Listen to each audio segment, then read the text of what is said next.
So normally, this is going to depend on a couple things. Number one, the length of your arms relative to the thickness of your partner's waist, okay? If you think about the gripping series, there's a couple different grips we can make. We can make 10 finger, we can make palm to palm, we can make a wrist to wrist, and we can do a full figure of four. A full figure of four is obviously the smallest circle, but not applicable here because you're never gonna be able to figure four someone's waist. Unless you're fighting against a rooster. So. Yes. so in general, what I generally recommend is the tighter circle you can form, the better. So for me, because I have long arms, I generally favor full wrist to wrist grips where we pull our partner into us. Now, if I'm fighting in ultra heavyweight divisions and everyone's very big, I may have to go with palm to palm or 10 finger grips. Okay. But the smallest circle, the better. The tighter the lock, the better. If you can lock wrist to wrist, this is always a better grip than locking 10 finger, provided you want to keep your hands in the center. If you want to start moving your hands from side to side, then it's the easier thing. Then it's easier with the bigger circle. So John talks about this. If you have bad wrists or you have bad hands, or I do, like and you have injuries, you can switch your hand position. So if right here I go in and I put my left hand on top, and I'm looking towards your left side, this is going to put pressure over my left wrist. Okay. So generally, I switch my hands and I put my right hand on top. So now when I go to take you over, there's not nearly as much pressure on my wrist.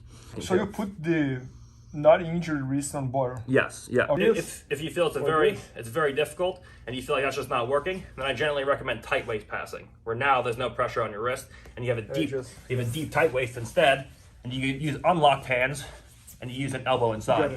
So now there's no weight on the wrist. And you can. Another thing that's pretty cool that we're going to be looking at is the integration of the leg pommeling series, the float passing that we looked at, but now with body locks. Where, for example, we've all been in body lock situations where we're trying to step over our partner's leg to force half guard, but we find ourselves in a situation where they're posting on the knees and we just can't step over into half guard. It's hard to pommel when you have weight over your legs. And when you use a low hip method of body locking, it's a pretty easy thing for your partner to stop you pommeling. But when you use a high tripod method of body locking, when you have locked or unlocked hands, it's a pretty hard thing for your partner to stop you pommeling your legs because of the fact that you have weightless legs. So I do a thing where I either keep my hands locked, or my personal favorite is I jump up to an underhook, like so, either double underhook or over under, and I play a game where I start with a body lock, and I feel like I can't pummel my legs, and then I move to a situation where I'm in a high tripod. Man, that's amazing. So now, when Bernardo goes to lift me, it's a difficult thing. When he goes to take his legs out to lock close guard, he can only take one leg out, and when that happens, I can always pommel a leg to the inside.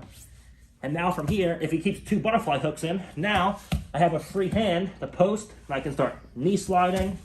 Man, that's incredible. I can start playing a game where I go into top pommels. I can start playing a game where I go into front pommels. And I can pommel my legs because of the fact that they're weightless. And it's a pretty easy thing to pommel past the hooks when I use high tripod variations of body locking. Usually, I test guys. With the more basic the opponent, the more basic moves you have to use. So normally, it's a pretty easy thing to just lock your hands, step over into half guard, and then pass from there.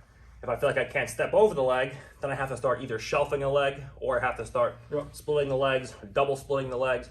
And if I feel like I absolutely can't pommel with a low hip method, then you have to go high tripod and get creative and pommel with the weightless legs to get a leg to the inside. So normally I use body locks whenever I'm encountering a strong seated guard player. So this is a great way, number one, to shut down ashigarami specialists, because when you actually do lock a body lock, it's hard for guys to enter into your legs and leg lock you or sweep you.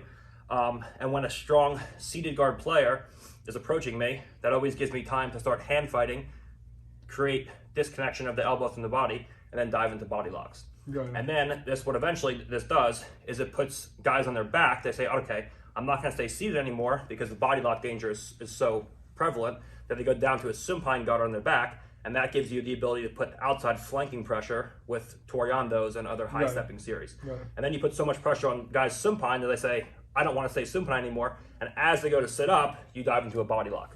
So you play a dilemma between putting pressure with the body lock, negating movement, and then either using float passing where you split the legs and step a leg to the inside, or flanking passing with toriandos and high steps and you chain them all together, and it makes a lot of No, pressure. super